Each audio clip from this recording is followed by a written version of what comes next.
আমাদের সমাজে কিছু মা আছে দেখবেন, বাচ্চাগুলোকে দেখবেন 7 বছর বয়স, 8 বছর বয়স, 9 বছর বয়স, 9 বছরের বাচ্চার যখন একটা দাঁত ভেঙে গেল, দাঁতটা ভেঙে যাওয়ার পরে মা সেই সময় বাচ্চাটাকে বলল, বেটা যা চলে যা, সামনে গিয়ে ওই পুকুরে গিয়ে ফেলবি আর বলবি, হে মাছ, হে কাতলা মাছ, তুই আমার দাঁত নিয়ে যা, তোর দাঁত আমাকে দিয়ে যা। বলে না, বলে না, বলে কি বলে না? হে কাতলা মাছ, তুই আমার দাঁত নিয়ে যা, তোর দাঁত আমাকে দিয়ে যা। কাতলা মাছের কাছে দাঁত চাই। আবার বর্তমানে কিছু মাছ দেখবেন, এরা আবার মাঝে মধ্যে ইঁদুরের কথা শিখিয়ে দিয়ে বলে, যা, কথা বলে না, বেটা তুই এই দাঁতটা নিয়ে ভালো করে চালের ওপরে ছুঁড়ে দে, দিয়ে বলে, হে ইঁদুর, তুই আমার দাঁত নিয়ে যা, তোর দাঁত আমাকে দিয়ে যাও। কারণ ওর মাথায় ঢুকে আছে ইঁদুরের দাঁত নাকি খুব ধারালো দাঁত, প্লাস্টিক পর্যন্ত খেতে পারবে।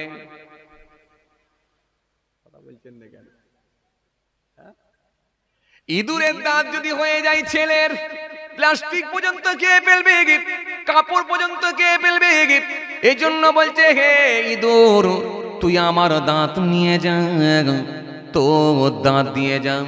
আল্লাহ বললেন, শোন, এতদিন মাছের কাছে চাইনি, এতদিন ইঁদুরের কাছে চাইনি, লেউলের কাছে বললি, চল তোকে ইঁদুরের দাঁত না হয়, লেউলের দাঁত না হয়, মাছের দাঁত না হয়, তোকে একটা কুকুরের দাঁত দিচ্ছি, চল, দাঁতের ওপরে দাঁত।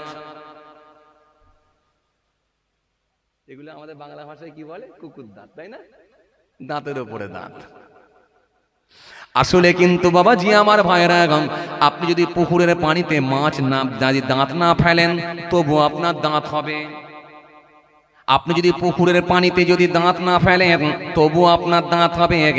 খালেতে যদি আপনি দাঁত না ফেলেন, তবু আপনার দাঁত হবে। আপনি যদি চালের ওপরে দাঁতকে না ছুঁড়ে দেন, তবুও আপনার দাঁত হবে। কারণ আপনি আল্লাহর কাছে চাইবেন, ও আমার আল্লাহ, দাঁত ভেঙে গেছে, তুমি আমাকে সুন্দর একটা নতুন দাঁত দাও। কারণ দাঁত দেওয়ার মালিক একজন, তিনি হলেন। যে দেশটা হলো মক্কা শরীফ, আপনি অবাক হয়ে যাবেন, হাজী সাহেবেরা গেছেন, দেখে এসেছেন, অথচ সেই দেশেতে গোটা পৃথিবীর মানুষের আসা যাওয়া আনাগোনা, গোটা পৃথিবীর মানুষ, সারা পৃথিবীর মানুষ মক্কা শরীফে যায়, মদিনা শরীফে যায়। আপনি লন্ডনের মানুষ পাবেন, জার্মানের মানুষ পাবেন, জাপানের মানুষ পাবেন, শিলংয়ের মানুষ পাবেন, আফগানিস্তানের মানুষ পাবেন, পাকিস্তানের মানুষ পাবেন, ভারতের মানুষ পাবেন, বাংলাদেশের মানুষ পাবেন, সারা পৃথিবীর মানুষ আপনি পাবেন, মক্কা শরীফে পাবেন। অথচ আপনি অবাক হয়ে যাবেন, মক্কার জমিনে কোনো চুরি নাই।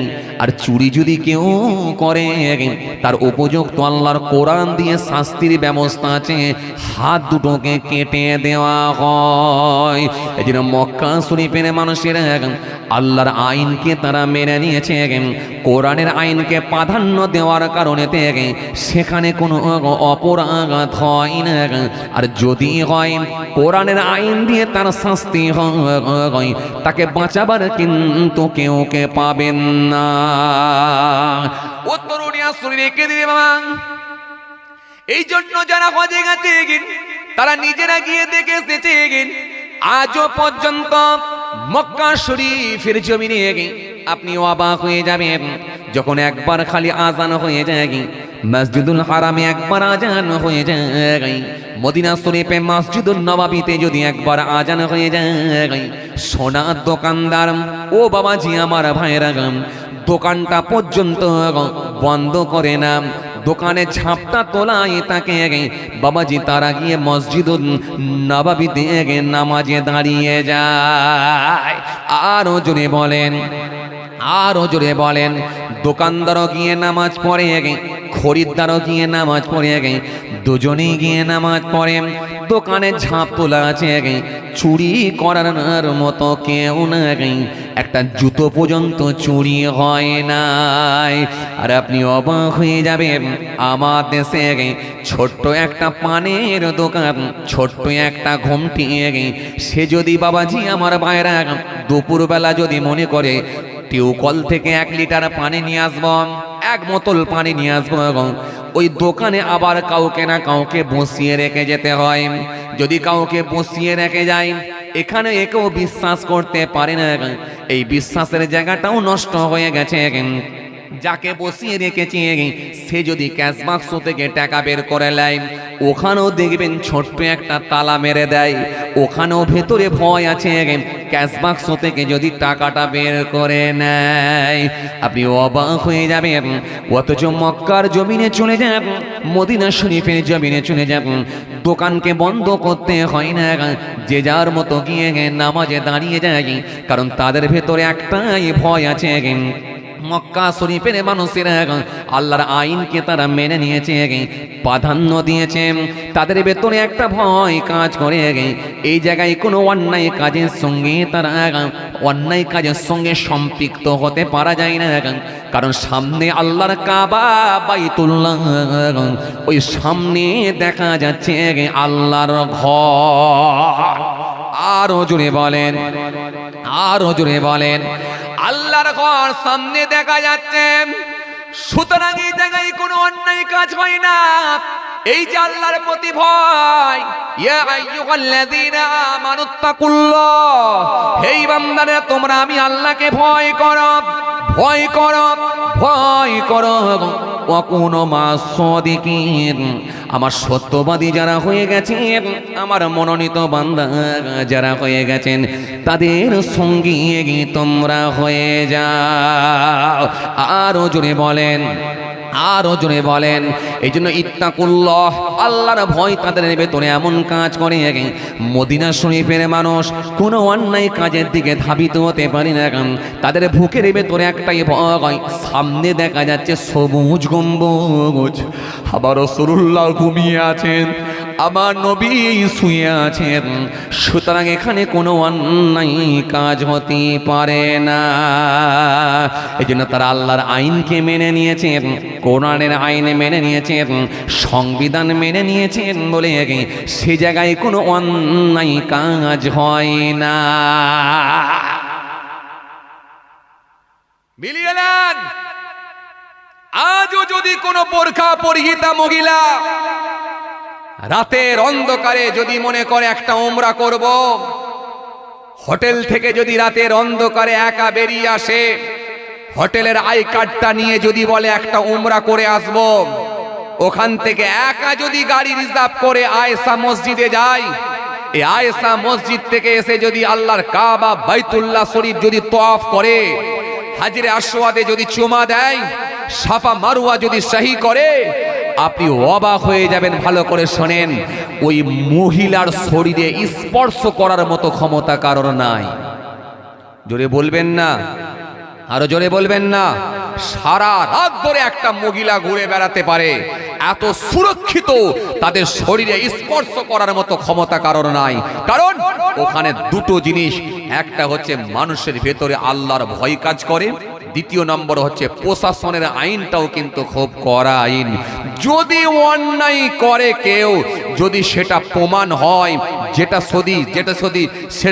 যদি প্রমাণ পাওয়া যায়, সেটা যদি তারা জানতে পারে, দোষীদেরকে যদি চিহ্নিত করতে পারে, কোনো কথা চলবে না, কোনো আপোষ চলবে না, সঙ্গে সঙ্গে অ্যারেস্ট করবে এবং তার যথাযথ শাস্তির ব্যবস্থা করা হবে। সে রাজার ছেলে হোক, জমিদারের ছেলে হোক, একজন সবজি বিক্রেতার ছেলে হোক, যেই হোক, আইন সবার জন্য ওখানে সমান। কি বোঝাতে চেয়েছিলাম? ধর্ম মানলে কি হবে? আমাদের নিজেদের সুবিধা হবে, বাঁচতে সুবিধা হবে, বাঁচতে সুবিধা হবে। কথা বলছেন না কেন? বেঁচে থাকতে সুবিধা হবে, ভয় থাকবে না, আপনার থাকবে না। এই যে আপনি বাসে করে যাবেন, আপনার ভেতরে একটা ভয় কাজ করছে, কি? মোবাইলটাকে ব্যাগের ভেতরে রেখে কোলের উপরে দিয়ে হাতে করে চেপে ধরেছেন। কেন? যদি বাংকারে রাখি, যদি কোনো পকেট মার ছেড়ে দেয়, এই যে ভয় কাজ করছে, জি এই ভয়টা কাজ করছে। সুতরাং এই ভয় থাকবে না। এই যে আপনি একটা জায়গায় চলে যাবেন, বাড়িতে তালা মারছেন, তালা মেরে আবার দেখছেন ভালো করে টেনে ঠিকঠাক লেগেছে তো, কথা বলছেন না কেন? হ্যাঁ, যদি সুযোগ থাকে ডবল তালা মারছেন কেন? কেন?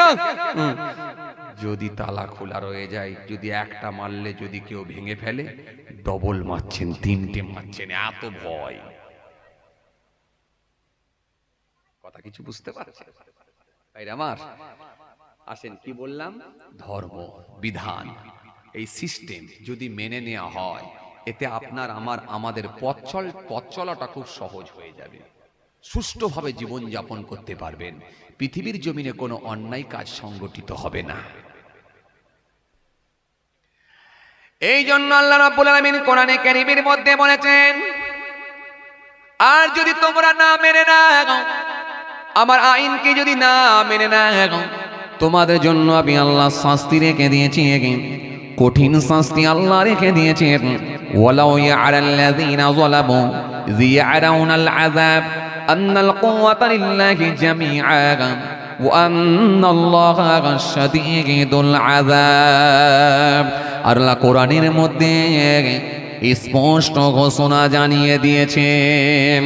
এজন্য শুনেও যদি না শোনো, দেখেও যদি না দেখো, বুঝেও যদি না বোঝো, জেনেও যদি না জানো, তাদেরকেও আমি আল্লাহ কিন্তু ছাড়ব না।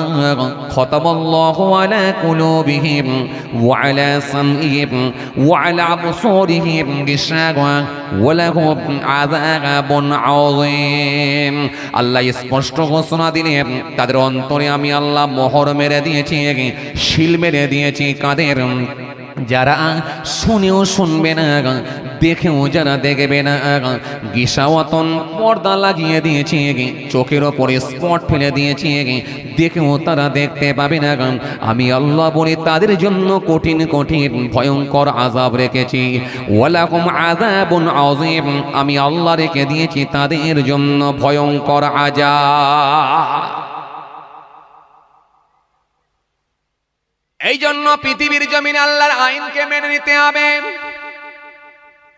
আল্লাহর সংবিধানকে মেনে নিতে হবে, আল্লাহর আইনের প্রাধান্য দিতে হবে, সিস্টেম অনুযায়ী আপনাকে চলতে হবে। সিস্টেম অনুযায়ী যদি চলা হয়, আপনার আমারও পথ চলাটা বড় সহজ হয়ে যাবে।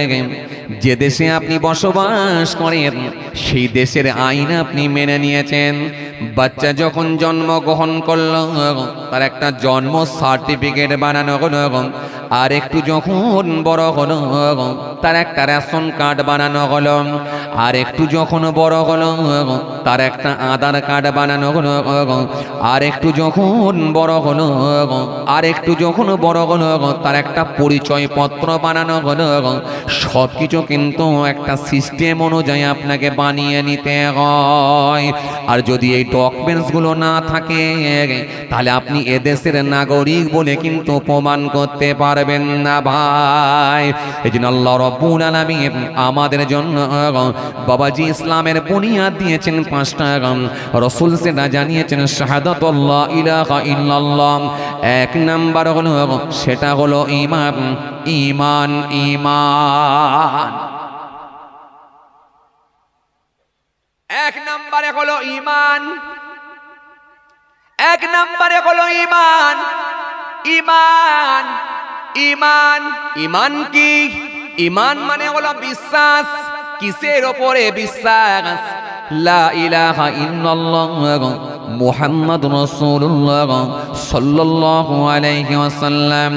লা নেই কি নেই ইলাহা, কোনো মাবুদ, কোনো স্রষ্টা, কোনো সৃষ্টিকর্তা, নেগেটিভ পজিটিভ কি ইল্লাল্লাহ, কেবলমাত্র আল্লাহ ছাড়া। আল্লাহ ছাড়া কোনো মাবুদ নাই, আল্লাহ ছাড়া কোনো স্রষ্টা নাই, আল্লাহ ছাড়া কোনো সৃষ্টিকর্তা নাই। পরে কি মুহাম্মাদুর রাসূলুল্লাহ সাল্লাল্লাহু আলাইহি ওয়াসাল্লাম, মুহাম্মদ সাল্লাল্লাহু আলাইহি ওয়াসাল্লাম হলেন আল্লাহর নবী, আল্লাহ রাসূল, আল্লাহর প্রেরিত দূত।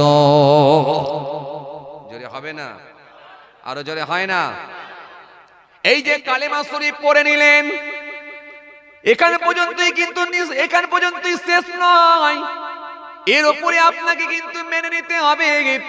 কেন এই কলেমা আপনিও পড়েন, একটা গায়কও পড়ে, একটা অমুসলিমও পড়ে, একটা রাজনীতির নেতাও পড়ে। সেও যখন ভোট প্রচারে যায়, সে যখন মানুষের সামনে যায় মুসলমানদের মন জয় করার জন্য, সেও দেখবেন কলেমা পড়ে নেয়। তাহলে তার পড়া আপনার পড়া দুটো কিন্তু এক নয়। সে বলেছে লা ইলাহা ইল্লাল্লাহ মুহাম্মাদুর রাসূলুল্লাহ সাল্লাল্লাহু আলাইহি ওয়াসাল্লাম, আর আপনি বলেছেন লা ইলাহা ইল্লাল্লাহ, নেই কোনো মাবুদ আল্লাহ ছাড়া। তাহলে আপনি মেনে নিয়েছেন আল্লাহ ছাড়া কোনো মাবুদ নাই, আল্লাহ ছাড়া কোনো স্রষ্টা নাই, আল্লাহ ছাড়া কোনো সৃষ্টিকর্তা নাই, এটা আপনি মেনে নিয়েছেন। কিন্তু সে মেনে নেয়নি, সে খালি পড়েছে ভোটের জন্য, ভোট ব্যাংকের জন্য, মুসলমানদের মন জয় করার জন্য সে পড়েছে। তাহলে তার পড়ার আপনার পড়া দুটো কিন্তু এক নয়। আপনি পড়েছেন, মেনে নিয়েছেন, বিশ্বাস করেছেন কি আমানতু বিল্লাহি ওয়া মালাইকাতিহি ওয়া কুতুবিহি ওয়া রাসূলিহি ওয়াল ইয়াউমিল আখির ওয়াল কদরি খায়রিহি ওয়া শাররিহি মিনাল্লাহি তাআলা ওয়াল বা'থি বা'দাল মাউত।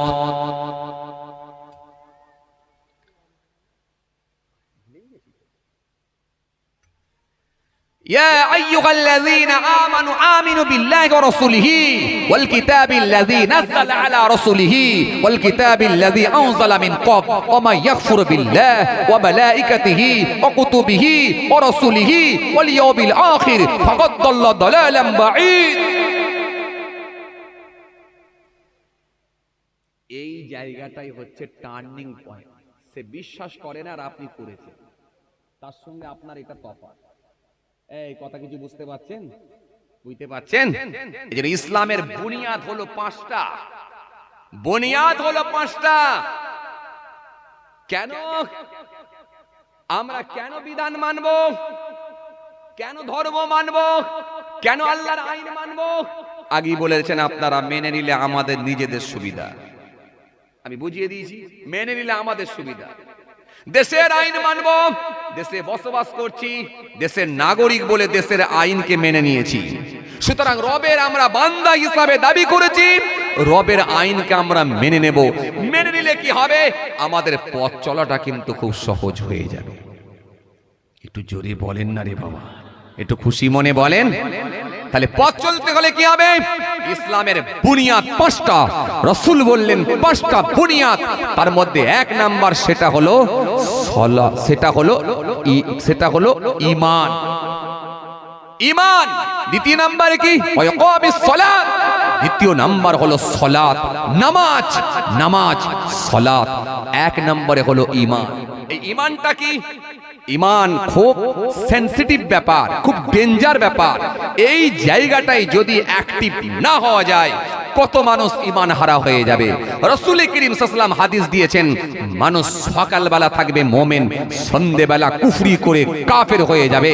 সন্ধ্যেবেলা থাকবে মুমিন, সকালবেলা কুফরি করে কাফের হয়ে যাবে। তারা নিজেরাই জানবে না যে কাফের হয়ে গেছে। কিছু বুঝতে পারছেন বাবা? কাফের হয়ে যাবে ধর্মের জ্ঞান না থাকলে। কোন দিক দিয়ে এমন কথা বলে ফেলবে যেটা বললেই ঈমান নষ্ট হয়ে যাবে, সে জানবে না কাফের হয়ে গেছে। এত সহজ নয়।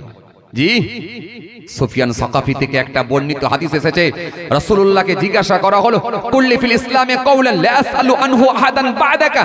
ইয়া রাসূলুল্লাহ, হাবিবাল্লাহ হুজুর, ইসলাম সম্পর্কে এমন একটা কথা বলে দেন যেটা আপনার পরে আমি আর কাউকে জিজ্ঞাসা করব না। অপর বর্ণনা এসেছে, হুজুর কারোর থেকে ধার করব না। নবী বললেন, কুল আমানতু বিল্লাহ সুম্মা ইসতাকিম, বলো আল্লাহর উপর ঈমান আনছি এবং তার উপর অবিচল থাকো। এই যে আল্লাহর উপর ঈমান এনে মৃত্যু পর্যন্ত ঈমানকে বাঁচিয়ে রাখা, এটা কিন্তু খুব কঠিন ব্যাপার, কঠিন ব্যাপার, কঠিন জিনিস। বিশ্বাস করেন, আমলের পাহাড় থাকবে, তাহাজ্জুদের নামাজ থাকবে, ইশরাকের নামাজ থাকবে, আবাবিলের নামাজ থাকবে, তাহাজ্জুদের নামাজ থাকবে, চাস্তের নামাজ থাকবে, বিশ্বাস করেন নফল রোজা থাকবে, কিন্তু ধর্মের জ্ঞান না থাকলে মুখ দিয়ে এমন কথা বলে যদি ঈমান নষ্ট করে ফেলে, মুখ দিয়ে এমন কথা বলে যদি ঈমান নষ্ট করে ফেলে, এমন কর্ম করে ফেলে তার দ্বারা যদি ঈমান নষ্ট হয়ে যায়, বিনা তওবায় যদি মারা যায়, নাজাত পাওয়া কঠিন হবে। কারণ শর্ত হলো ঈমান। ঈমান হারা হয়ে যদি কেউ মারা যায়, যত আমলের পাহাড় থাকুক না কেন, ওই মানুষটা নাজাত পাবে না, জান্নাত পাবে না, জান্নাত পাবে না। যদি ঈমান নিয়ে মৃত্যুবরণ করতে পারে, আমল যদি সামান্যও থাকে, আল্লাহ ইচ্ছা করলে তাকে একদিন না একদিন নাজাত দিয়ে দিতে পারেন। একটু জোরে বলতে পারেননি? ভাইরা আমার, বন্ধুরা আমার, সাথী মহব্বতের ভাইরা, যে কথা বুঝাতে চাইছিলাম, এই জন্য ঈমানের জায়গায় কিন্তু খুব অ্যাক্টিভ হতে হবে। এমন কোন কর্ম, এমন কোন কাজ, এমন কোন আমাদের কথাবার্তা না হয়ে যায় যেটাতে ঈমান নষ্ট হয়ে যাবার সম্ভাবনা থাকতে পারে। অনেক মুসলমানের ছেলে বলে 10 যেখানে খোদা সেখানে, বলে ফেলে না? অনেকে বলে ফেলে 10 যেখানে খোদা সেখানে। নাউজুবিল্লাহ, এই কথা বলবেন না, এই কথা বলবেন না। এখানে আমরা অনেক 10 জন আছি, অনেক অনেক অনেক অনেক 10 জন আছি, তার মানে আমাদের ধারণা এসে যেতে পারে এখানে আল্লাহ আছে। হ্যাঁ আছে, ঠিকই। যখন আমি একা থাকবো, তার মানে আমার ধারণা আসতে পারে যে আল্লাহ মনে হয় আমার কাছে নেই। নাউজুবিল্লাহ, এই রকম কথা বলবেন না, এতে আপনার ঈমানের ক্ষতি হতে পারে, ক্ষতি হতে পারে। জি, নাহানু আকরাবু ইলাইহি মিন হাবলিল ওয়ারিদ, বান্দা তোদের গর্দানের রগের থেকে আমি আল্লাহ আরো নিকটে, আরো কাছে আছি। ফাইনামা তুআল্লু ফাসাম ওয়াজহুল্লাহ, বান্দা তোমরা যেদিকে তাকাও না কেন, চারিদিকের মালিক হলাম আমি আল্লাহ। একটু জোরে হবে না? আরো জোরে হয় না? আরো জোরে হয় না? আল্লাহ কে? আল্লাহ কোরআনে কারীমের মধ্যে স্পষ্ট ঘোষণা দিয়েছেন, সে আল্লাহ কে? কুল হুয়াল্লাহু আহাদ, সে আল্লাহ হলেন এক এবং একক। আল্লাহুস সামাদ, তিনি বেনিয়াজ, কারো মুতাফিক্কি নন। লাম ইয়ালিদ, তিনি কাউকে জন্ম দেননি। ওয়ালাম ইউলাদ, তিনি তাহারও জন্মিত নন। ওয়ালাম ইয়াকুল্লাহু কুফুয়ান আহাদ, আকাশ জমিনে আল্লাহর সমকক্ষ আর কিছুই নাই। জোরে হবে না? আরো জোরে হয় না? এই জন্য রাতের অন্ধকারে হোক, দিনের আলোতে হোক, ভোরবেলায় হোক, সকাল বেলায় হোক, রাতের অন্ধকারে হোক, দুপুর বেলায় হোক, আপনার ভেতরে একটাই ভয় কাজ করবে, কেউ দেখতে পায় না, কেউ জানতে পারে না, কিন্তু আমার রবকে আমি লুকাতে পারবো না। জোরে বলবেন না? আরো জোরে হয় না? এই বিশ্বাসটা আপনাকে রাখতে হবে, আমার রব সব দেখছেন। কেন? আল্লাহু লা ইলাহা ইল্লাহু, তিনি ছাড়া কোনো মাবুদ নাই, আল্লাহ ছাড়া কোনো মাবুদ নাই। আল হাইয়ুল কাইয়ুম, তিনি চিরস্থায়ী, চিরজীবী, ছিলেন, আছেন, থাকবেন। লা তাখুযুহু সিনাতুন ওয়ালা নাউম, যিনি তন্দ্রা নাই, ঘুম নাই, আরাম নাই, বিশ্রাম নাই, সব বিষয়ে যিনি অবগত। জোরে বলবেন না? সেই রবকে কিন্তু আমরা লোকাতে পারবো না। এই জন্য বিশ্বাসের জায়গায় আপনাকে অ্যাক্টিভ হতে হবে, ঈমান যেন চলে না যায়, আপনাকে মনে রাখতে হবে। 10 যেখানে খোদা সেখানে, এমন কথা না বলাই ভালো, এই কথাগুলো বলবেন না। হাজা গরিবে নওয়াজের দরবারে গেলেন, মাজারে গেলেন, আমি যেতে বারণ করব না, আপনি গেলেন, কিন্তু মুখ দিয়ে এমন কথা বলে ফেলো না, খাজা গরিবে নওয়াজ, বড় আশা নিয়ে, বড় আকাঙ্ক্ষা নিয়ে তোমার দরবারে এসেছি খাজা সাহেব, খাজা বাবা, বড় আশা নিয়ে এসেছি, 3টে মেয়ে পর পর হয়েছে, অন্তত তুমি নিরাশ করে দিওনি, একটা অন্তত ছেলে দিও। নাউজুবিল্লাহ মিন যালিক। গেল সব। খাজা সাহেব দেওয়ার মালিক নয়, দেওয়ার মালিক হলেন আল্লাহ। খাজা গরিবে নওয়াজ দেওয়ার মালিক নয়, বড় পীর আব্দুল কাদের জিলানী রাহমাতুল্লাহ আলাইহি দেওয়ার মালিক নয়, দেওয়ার মালিক হলেন আল্লাহ। জোরে জোরে আপনার ছেলে হওয়ার জন্য দোয়া করবেন, তাও আল্লাহর কাছে চাইবেন। ব্যবসায় ডেভেলপ করার জন্য, উন্নতির জন্য দোয়া করবেন, তাও আল্লাহর কাছে বলবেন। চাকরি পাবেন, সেই চাকরির জোর পরীক্ষায় দিয়েছেন, চাকরির পরীক্ষায় যেন আপনি উত্তীর্ণ হন, যেন পাশ করেন, সেটাও আল্লাহর কাছে বলবেন। সব কিছু চাইতে হবে কার কাছে? আল্লাহর কাছে। পৃথিবীর কোনো ব্যক্তির কাছে নয়, কোনো মানুষের কাছে নয়, কোনো দরগায় নয়, কোনো মাজারে নয়, কোনো বাবার কাছে নয়, চাইতে হবে রবের কাছে। তিনি হলেন কে? জোরে বলো। তিনি হলেন রব্বুল আলামিন, আল্লাহ। কথা কিছু বুঝে যাচ্ছে? এই জন্য এমন কথা মুখ দিয়ে বলে ফেলবেন না জি, যেটা আমাদের ঈমানের ক্ষতি হয়ে যেতে পারে, ঈমান আকীদার ক্ষতি হয়ে যেতে পারে। এমন কথা না বলাই ভালো। আপনি জানেন না, ছোট্ট কথাতে ঈমান চলে যেতে পারে, আপনি বুঝতেই পারবেন না কোন দিক দিয়ে আপনার ঈমান চলে যাবে, আপনি বুঝতে পারবেন না, পারবেন না। জি, একজন লোক মুখে দাঁড়ি রেখেছে, একটা যুবক ছেলে মুখে দাঁড়ি রেখেছে, ভালো জিনিস, মুখে দাঁড়ি রেখেছে। ছেলেটা যখন দেশে ছিল মুখে দাঁড়ি ছিল না, কিন্তু হায়দ্রাবাদে কাজে গেছে। হায়দ্রাবাদে কাজে যাওয়ার পর সেখানে 6 মাস 8 মাস থাকার পর ওই সৌবতে পড়ে, ছেলেদের সঙ্গে উঠা বসা করে, বন্ধুদের সৌবতে পড়ে সে এখন ওখানে গিয়ে নামাজি হয়ে গেছে। হতেই পারে, পরিবেশে মানুষ চেঞ্জ হয়ে যায়, সৌবতে মানুষ পাল্টে যায়। তো মুখে দাঁড়ি রেখেছে, মুখে দাঁড়ি রেখে যখন দেশে ফিরেছে, পাঞ্জাবি পায়জামা পরে ফিরেছে, তখন দেশেরই আপনাদের তার পুরনো বন্ধু তাকে মাচাই বসে বসে বলছে, কিরে বন্ধু, হাই সর্বনাশ, কবে এলি? বলে এই তো পরশুদিন এসছি। বস বস বস বস। বসে বললো, তারপরে কাজ কারবার কেমন হচ্ছে বল। না না, আলহামদুলিল্লাহ ভালোই হচ্ছে। কেমন ইনকাম হচ্ছে বল। মা, তোকে কোম্পানি বেতন কত দিচ্ছে? এত দিচ্ছে। ভালো জিনিস, মাশাআল্লাহ। তো তুই আবার দাঁড়ি রাখলি কেন? এটা তো ভালো লাগলো না, এই অল্প বয়স এখন দাঁড়ি রাখে, কেমন একটা লাগছে না? মৌলবি মৌলবি ভাব। তুই আবার পাঞ্জাবি পরে ফেললি, দাঁড়ি রেখে ফেললি। এখন স্মার্ট হবি, এখন 5G চলছে, তুই এখন সেই ওল্ড মডেলের মতো, সেই মৌলু সাহেবদের মতো, সেই কি বলে, সেই মুরব্বী বয়স্কদের মতো তুই এখন মুখে দাঁড়ি রেখে ফেললি। তো বাবু, তোকে এটা ভালো লাগে না, দাঁড়ি কেটে ফেল। এই যে ভালো করে শোনেন, শরীয়তের মাসলা আপনাকে জানতে হবে। আপনি দাঁড়ি রাখতে পারেননি, আপনি ব্যথিত হবেন। আপনি দাঁড়ি রাখতে পারেননি, আপনি আল্লাহর দরবারে মাফ চাইবেন, তওবা করবেন, আমার ভুল হয়েছে। কিন্তু দাড়িকে নিয়ে আপনি টোল করতে পারবেননি, কোন ফরজকে নিয়ে আপনি টোল করতে পারবেননি, কোন ফরজকে নিয়ে আপনি বেফাস মন্তব্য করতে পারবেননি, কোন দাড়িকে নিয়ে, সুন্নতকে নিয়ে, ফরজকে নিয়ে, ওয়াজিবকে নিয়ে, জি সুন্নতে মুআক্কাদাকে নিয়ে আপনি বেফাস কোনো কথাবার্তা বলতে পারবেননি। এতে আপনার ঈমান চলে যাবার আশঙ্কা থাকবে। আপনি দাড়ি রাখতে পারেননি, ব্যথিত হন, ব্যথিত হন। আল্লাহর কাছে বলুন, আল্লাহ আমি দাড়ি রাখতে পারিনি, আল্লাহ আপনি আমাকে রাখাবেন, আমিও রাখবো ইনশাআল্লাহ। বন্ধুকে বলুন, বন্ধু বন্ধু তুমি দাড়ি রেখেছো, আলহামদুলিল্লাহ, আমি খুব খুশি হয়েছি, ভালো লাগছে, আলহামদুলিল্লাহ, তুমি রাসূলুল্লাহ সুন্নত মেনে নিয়েছো, সুতরাং আমারও দাড়ি রাখা উচিত। আমি তোমার থেকে যদি একটু বয়সে বড়, তো মাশাআল্লাহ তুমি দাড়ি রেখেছো, খুব ভালো, আমিও দাড়ি রাখবো ইনশাআল্লাহ। এই যে এই মেনে নেওয়া, সাপোর্ট করে মেনে নেওয়া, এই মেনে নেওয়াটা হলো ভালো লক্ষণ। হাদিস এসছে, আমার বানানো কথা না, হাদিস এসছে, রাসূল করিম সাল্লাল্লাহু আলাইহি ওয়াসাল্লাম হাদিস দিয়েছেন। জি, হযরত উমামা থেকে বর্ণিত হাদিস এসছে, ওয়া নবী উমামা আন্না রাজুলান সাআল রাসূলুল্লাহ সাল্লাল্লাহু আলাইহি ওয়াসাল্লাম মাল ঈমান ক্বালা ইযা সাররাতকা হাসানাতুকা ওয়া সাআতকা সাইয়্যাতুকা ফা আনতা মুমিনুন। রাসূলকে জিজ্ঞাসা করা হলো, হুজুর ঈমান কি?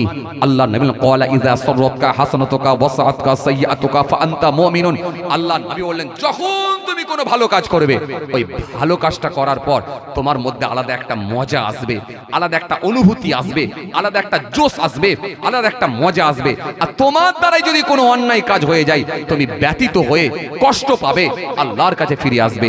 এই দুটো কথা মেলাতে পারলে ফা আনতা মুমিনুন, আমি রাসূল বলছি, অতঃপর সেই হবে একজন মুমিন। কিছু বুঝতে পারছেন কথা? তাহলে এই দাড়িকে নিয়ে যদি আপনি টোল করেন, আপনার ঈমান চলে যাবার আশঙ্কা আছে। ও ভালো করে বুঝবেন, আপনি পারবেন না কোনো ফরজকে নিয়ে, কোনো সুন্নতকে নিয়ে, কোনো ওয়াজিবকে নিয়ে আপনি টোল করতে পারবেন না, বেফাস কথা বলতে পারবেন না। এটার নাম ইসলাম, এটার নাম ধর্ম, এটা আপনাকে জানতে হবে, জানতে হবে। মুসলমান এরকম অনেক কথা বলে ফেলে। অনেক মুসলমান দেখবেন বলে উপরালা, বলে না উপরালা, এই বলে না কথা উপরালা, জি উপরালা।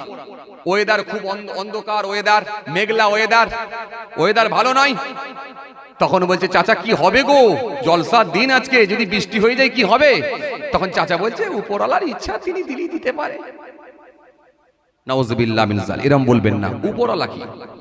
উপরওয়ালা যদি উনি হন তাহলে সাব্যস্ত হয় পরোক্ষভাবে তাহলে নিচেওয়ালা আর একজন আছে। এই জন্য আপনি উপরওয়ালা বলবেন না, আল্লাহকে স্রষ্টা বলুন, সৃষ্টিকর্তা বলুন, রব বলুন, মালিক বলুন, প্রভু বলুন, উপরওয়ালা বলবেন না। যার যার আপনার কি বলে প্রত্যক্ষভাবে না হলো পরোক্ষভাবে যদি সাব্যস্ত হয়, এতেও কিন্তু আপনার ঈমানের ক্ষতি হতে পারে। আপনি বলতে পারবেন না উপরওয়ালা, এটা বলতে পারবেন না। জি, অনেকে ছেলেরা দেখবেন একটু স্কুল কলেজে পড়ে, ইউনিভার্সিটিতে পড়ে, হঠাৎ করে কিছু একটা হয়ে গেল, ও মাই গড, নাউযুবিল্লাহ মিন যালিক, বলে না গড বলে। অনেক ছেলেরা দেখবেন গড বলে ফেলে, অনেকে ঈশ্বর বলে। না, এরকম কথা বলা শোভনীয় নয়, শোভনীয় নয়। কারণ আল্লাহর ক্ষেত্রে গড হয় না, ঈশ্বর হয় না। কারণ যার বহু বচন হয়, যার স্ত্রীলিঙ্গ হয়, এই কথা কিন্তু আল্লাহর ক্ষেত্রে প্রযোজ্য নয়।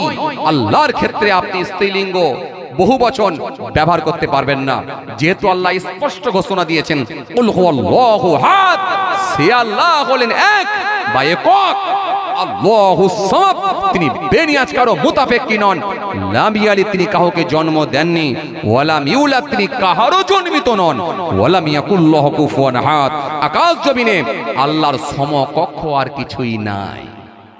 ক্লিয়ার? আপনি বলতে পারবেন না, বললে আপনার ঈমান আকীদার ক্ষতি হয়ে যেতে পারে, যেটা মনে রাখবেন। আপনি বলবেন না। অনেকে আছে মুসলমান দেখবেন বৃহস্পতিবারকে বলে লক্ষ্মীবার, নাউযুবিল্লাহ মিন যালিক।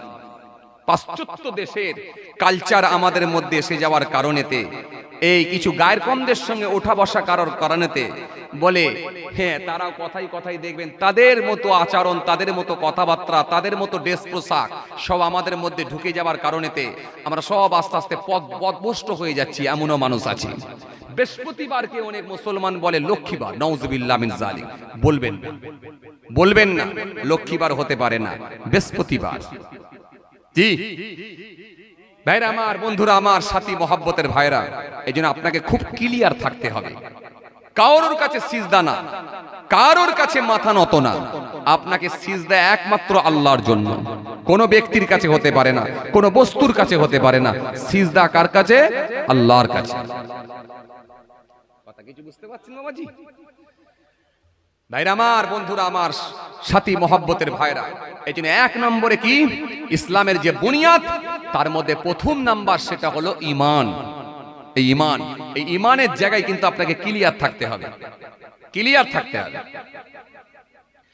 হে তরুণিয়া, নওজওয়ান জামাকেরা, হে আমার মুরব্বিয়ানেরা, শিরকে দিন না, কারণ শিরকের গুনাহ আল্লাহ মাফ করবেন না। আল্লাহর জায়গায় যদি অন্য কাউকে প্রাধান্য দেওয়া হয়, আল্লাহর জায়গায় যদি অন্য কাউকে মেনে নেওয়া হয়, এটা আল্লাহ কখনো ক্ষমা করে দেবেন না। কিন্তু অনেক মুসলমান আছে, তারা জানবেন বোঝে না, মুখ দিয়ে এমন কথা বলে ঈমানের ক্ষতি করে ফেলে। ধর্মের জ্ঞান না থাকার কারণেতে মাচাই বসে আছে, বয়স্ক লোকটা হেঁটে হেঁটে যাচ্ছে, মনটা বড় খারাপ, মনটা বড় খারাপ, মনটা বড় খারাপ। যুবক ছেলেটা সেই সময় বলল, চাচা কি ব্যাপার, মন খারাপ কেন? সুগার কি বেড়ে গেল নাকি? সুগার কি বেড়ে গেছে নাকি? চাচা বলল, খোকার বলুনি, সুগার 450 হয়ে গেছে, মনটা বড় খারাপ। তখন ওই ছেলেটা বলল, চাচা আমার কথা তো তুমি শুনবে না, তোমাকে বললাম হারুয়াই চলে যাও, আমার আব্বা যে ডাক্তারকে দেখায় ওই ডাক্তারকে একবার দেখাও, কারণ ওই ডাক্তার তো আমার আব্বাকে ভালো করলো গো। আর যদি তুমি ওই ডাক্তারের কাছে যেতে তোমাকেও তাহলে ওই ডাক্তার ভালো করে দিত। এরকম কথা বলে ফেলে না, কথা বলে না, বলে ফেলেন ওই ডাক্তারই তো আমার আব্বাকে ভালো করলো, একবার ওষুধটা খেয়ে দেখতে পেতে। কথা বলছেন না কেন? ডাক্তারের কোনো বাবার ক্ষমতা নাই। আমার কাইও বুঝতাবান বড় হুজুর কেবলা বলতেন, বাবা ডাক্তারের যদি বাঁচিয়ে দেওয়ার ক্ষমতা থাকতো তাহলে ডাক্তার আর মরতো না, আর হুজুর যদি বাঁচিয়ে দেবার ক্ষমতা থাকতো তাহলে হুজুর কিন্তু আর মরতো না। পীর যদি বাঁচিয়ে দেবার ক্ষমতা থাকতো, পীরের আর মৃত্যু হতো না। সুতরাং বাঁচানোর মালিক একজন, মৃত্যু দেওয়ারও মালিক একজন। তিনি কে? জোরে বলো। কাইফা তাকফুরুনা বিল্লাহি ওয়া কুনতুম আমওয়াতান ফাহইয়াকুম সুম্মা ইউমীতুকুম সুম্মা ইউহয়ীকুম সুম্মা ইলাইহি তুরজাউন। আল্লাহ স্পষ্ট ঘোষণা দিলেন, কেমন করে তোমরা আমার সঙ্গে নাফরমানি করো, কেমন করে তোমরা আমার সঙ্গে নাশুকরি করো, কেমন করে তোমরা আমার হুকুমকে অমান্য করো, কেমন করে তোমরা আমার নাফরমানি করো, তোমরা কেমন করে আমাকে অস্বীকার করো। কাইফা তাকফুরুনা বিল্লাহি ওয়া কুনতুম আমওয়াতান, তোমরা তো ছিলে মৃত, ওয়া কুনতুম আমওয়াতান ফাহইয়াকুম, আমি আল্লাহ তোমাদের জিন্দা করেছি, বাঁচিয়েছি, বর্তমানে আমরা বেঁচে আছি। ফাহইয়াকুম সুম্মা ইউমীতুকুম, অতঃপর ফের তোমাদেরকে মৃত্যুবরণ করতে হবে। তার মানে আমাদের বাপ, আমাদের দাদু, আমাদের নানা সব যেমন মারা গেছে, আমরাও মারা যাব, তোমাদের ফের মৃত্যুবরণ করতে হবে। সুম্মা ইউমীতুকুম সুম্মা ইউহয়ীকুম, আবার তোমাদেরকে অতঃপর ফের জিন্দা করা হবে। সকলেই আমরা উঠে দাঁড়াবো, সবাই আমরা ফের দাঁড়িয়ে যাব। কিয়ামতের দিনে ফের আল্লাহ সকলকে তুলে দাঁড় করাবে। সুম্মা ইউহয়ীকুম সুম্মা ইলাইহি তুরজাউন, তোমাদেরকে কি আমার নিকটে ফিরে আসতে হবে না? তাহলে বাঁচানোর মালিক একজন, মৃত্যু দেওয়ারও মালিক একজন, তিনি হলেন আল্লাহ। আর আপনি মুখে দাঁড়িয়ে রেখে বলছেন ওই ডাক্তারের কাছে যাও না, ওই তো আমার আব্বাকে ভালো করে বলছে। কি বলেন কথা বলেন না, এটা বলেন বাবু ওই ডাক্তারের কাছে যেতে পারো, আলহামদুলিল্লাহ আল্লাহ আমার আব্বাকে সুস্থ করেছে, আল্লাহ আমার আব্বাকে সুস্থ করেছে, তুমি একবার ওষুধটা খেয়ে দেখতে পারো, ডাক্তার ভালো, আল্লাহ চাইতো তোমার আব্বাকে আল্লাহ ভালো করে দেবে। এটা হলো কমপ্লিট। আল্লাহ চাইতো, আল্লাহ ইচ্ছা করলে তোমাকে ভালো করে দেবে। কেন হাদিস পাকের মধ্যে এসেছে, মানুষ যখন ওষুধ খায়, ওষুধটা পেটের মধ্যে গেলে মাঝখানে একটা স্পট পড়ে যায়, পর্দা পড়ে যায়। একদিকে তার ব্যাধি অসুখ থাকে, আর একদিকে তার ওষুধ থাকে। শুনছেন কি বলছি? একদিকে তার ওষুধ থাকে, আর একদিকে তার ব্যাধি অসুখ থাকে। একদিকে ওষুধ আর একদিকে অসুখ, মাঝখানে একটা স্পট, পর্দা। এই পর্দাটা যখন পড়ে যায়, এই পর্দা কিন্তু আর ওঠার মতো ক্ষমতা থাকে না। ওষুধও কিন্তু ইন্তজার করে, যখন আল্লাহর নির্দেশ হয়, আল্লাহর হুকুম হয়, অটোমেটিকলি ওই পর্দাটা উঠে যায়, আর ওষুধটা তার অসুখের জায়গায় অর্থাৎ ব্যাধির জায়গায় গিয়ে পৌঁছায়। ফলে সেই লোকটার অসুস্থকে আল্লাহ সুস্থ করে দেয়, অসুখকে আল্লাহ নির্মূল করে দেয়। জোরে বলতে পারেন না? তখন পিজিতে নিয়ে আসার পরে ভালো হয়ে গেল, আলহামদুলিল্লাহ, ঘরে চলে এলো। আজ যদি আল্লাহ বলেন তোকে ভালো করবো না, এটা মৃত্যু, এটা হলো মরণের রোগ। মরণের রোগ যদি হয়ে যায়, মাঝখানে পর্দা রয়ে যাবে, ভেলোর থেকে লাশ চলে আসবে। কথা বলছেন না কেন? ভেলোর থেকে লাশ আসে না মাঝে মাঝে? ব্যাঙ্গালোর থেকে আসে না? লাশ চলে আসবে, কিন্তু ওই লাশ চলে আসবে ব্যাঙ্গালোর থেকে, কিন্তু বাবাজি আমার ভাইয়েরা, অসুখ কিন্তু তার আর নির্মূল হবে না। অসুখ কিন্তু আমার আল্লাহ ভালো করবে না। এটার নাম হলো মৃত্যু। এই মৃত্যু যদি আল্লাহ লিখে রাখে, যেখানেই থাকো যেতে হবে। আইনামা তাকুনু ইদরিকুমুল মাউতু ওয়ালাউ কুনতুম ফি বুরুজি মুশাইয়াদা। কোনো লাইন তো নাই, কোনো উপায় তো নাই। আসেন, আমি কি বলেছিলাম? বুনিয়াদ 5টা, তার মধ্যে 1 নম্বরে বলেছিলাম ঈমান। এই যে আপনি বলেছিলেন আল্লাহর হুকুম মেনে নিলে, ধর্ম মানলে আমাদের নিজেদের ফায়দা আছে। এবার ধর্ম মানলে কি করতে হবে একটু একটু করে জানাচ্ছি, চলেন। এরপরে কি বাবাজি আমার ভাইরা, ধর্ম আপনাকে মানতে হবে। জি, তাহলে আল্লাহ সম্পর্কে এমন কোন কথাবার্তা না বলে ফেলা যাতে করে আপনার আমার ঈমান চলে যেতে পারে। হে তরুণিয়া নওজওয়ান জামাকেরা, হে আমার মুরব্বিয়ানেরা, শুনে রেখে দিন বাবা, এই জন্য কারোর কাছে চাইবেন না। জিয়ারতে যাবেন, আপনি জিয়ারত করবেন, কিন্তু কোন পীরের কাছে আপনি চাইবেন না। যা কিছু চাওয়ার, যা কিছু দরকার, যা কিছু প্রয়োজন, সবটাই কিন্তু আল্লাহর কাছে আপনাকে বলতে হবে। জোরে হবে না? আরো জোরে হয় না। এই জন্য 1 নাম্বার হলো সেটা হলো ঈমান। এই জন্য এমন কিছু কাজ আমাদের দ্বারাই না হয়ে যায়, এমন কিছু কথোপকথন না হয়ে যাবে যাতে আল্লাহ আমাদের ওপর নারাজ হয়ে যাবে।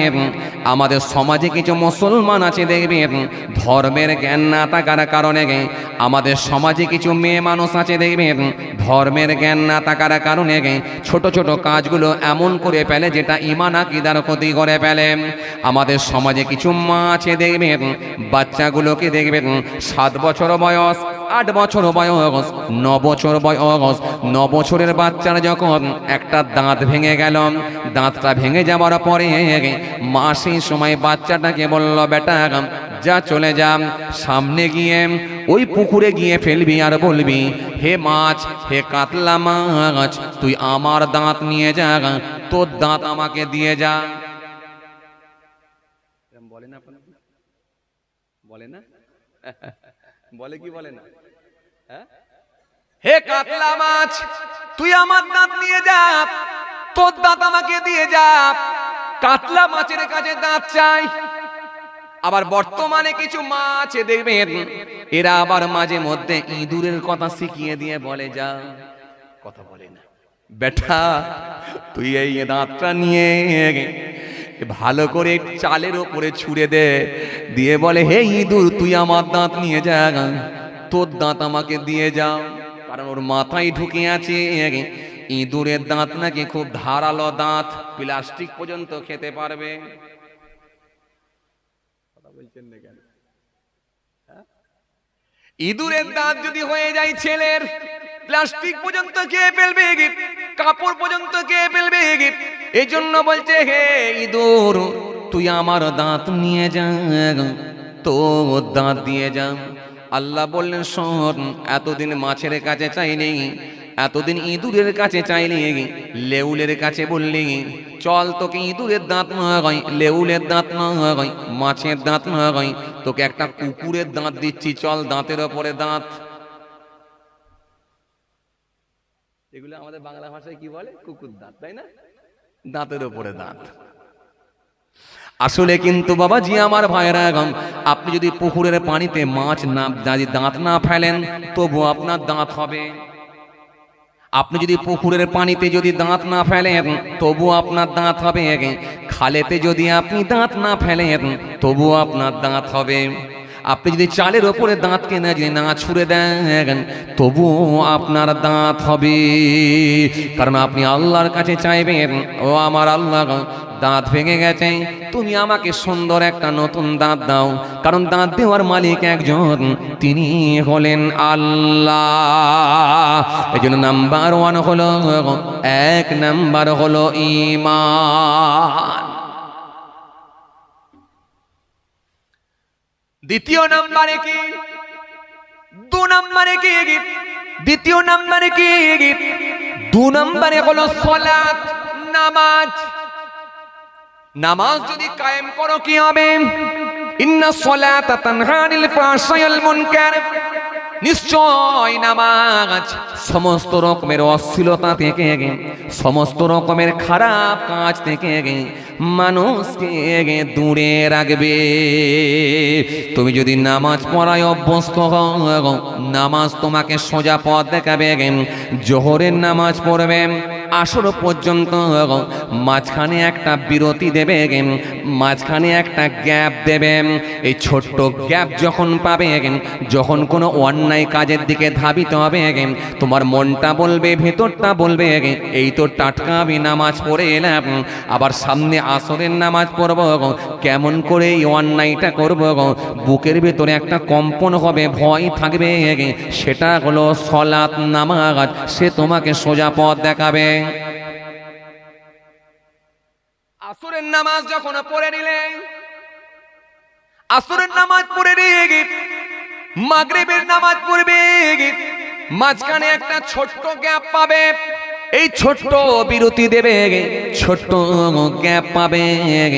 তুমি যদি বলে একবার আমি হারুয়া বাজারে গিয়ে একটা লটারির টিকিট কাটবো, আমি যদি ধর্মতলা বাজারে গিয়ে একটা লটারির টিকিট কাটবো, বারবার তোমার মনটা বলবে টাটকা তুই এই নামাজ পড়ে এলি, আবার মাগরিবের সময় আবার ফের নামাজ পড়তে যাবি, কেমন করে তুই অন্যায় করবি, তুমি লটারি থেকে বেঁচে যাবে, তোমার ভেতরে একটা কম্পন হবে, নামাজ তোমাকে সোজা পথ দেখিয়ে দেবে।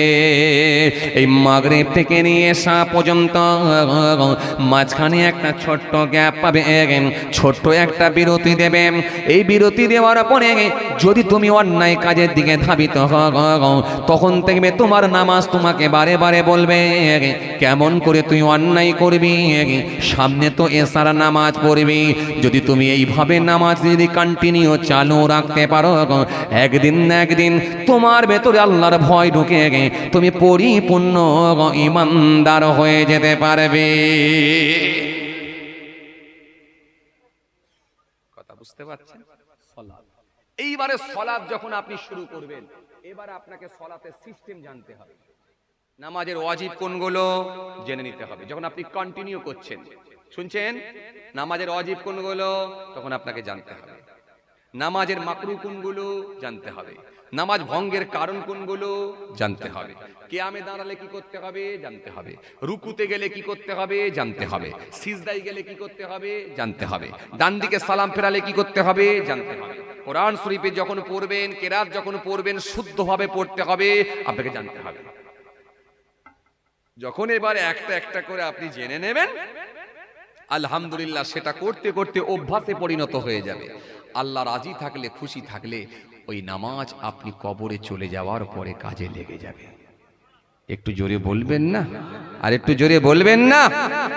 না হলে অবস্থা খুব খারাপ। নামাজ, রোজা, ঈমান এটা কিন্তু করে যান। নামাজ, রোজা, ঈমান এটা কিন্তু করে যান। হজ আর যাকাত সবার জন্য নয়, তাহলে বাদ দেওয়া যাক। কিন্তু নামাজ, রোজা, ঈমান এটা সবার জন্য কিন্তু ধরে রাখেন, করে যান, এটা কিন্তু ছাড়বেন না। চলুন আসেন মেয়েরা আমার, বাবাজিরা আমার, জি সংক্ষেপ আপনাদের সামনে আর খুব বেশি কষ্ট দেব না। আলহামদুলিল্লাহ আপনারা অনেক সময় দিয়েছেন, আল্লাহর শুকর। তো যাই হোক, কারণ যেহেতু কালেকশনের ব্যাপার, কথা বুঝতে পারছেন না, প্রতি বছর তো আপনারা দেন, প্রতি বছর তো আপনারা দেন, ইনশাআল্লাহ এবছর আশা রাখবো আপনারা দেবেন। আপনারা তো দান দেওয়াই অভ্যস্ত, কথা বলেন ঠিক কি না? আপনারা দান দেওয়াই অভ্যস্ত, আপনারা দান দিতে পছন্দ করেন, কথা বলেন ঠিক কি না? দান দিতে পছন্দ করেন না আপনারা? হ্যাঁ, যদি দান না দিয়ে থাকেন তো এত বড় মাহফিল হলো কি করে? কথা বলছেন না কেন? দান দেওয়াই অভ্যস্ত নাকি না? বিহারের লোক এসে দিয়ে গেছে, বিহারের লোক এসে দিয়ে গেছে, ঝাড়খণ্ডের লোক, আরে কথা বলছেন না কেন? কুচবিহারের লোক না, কারা দিয়েছে? কারা দিয়েছে?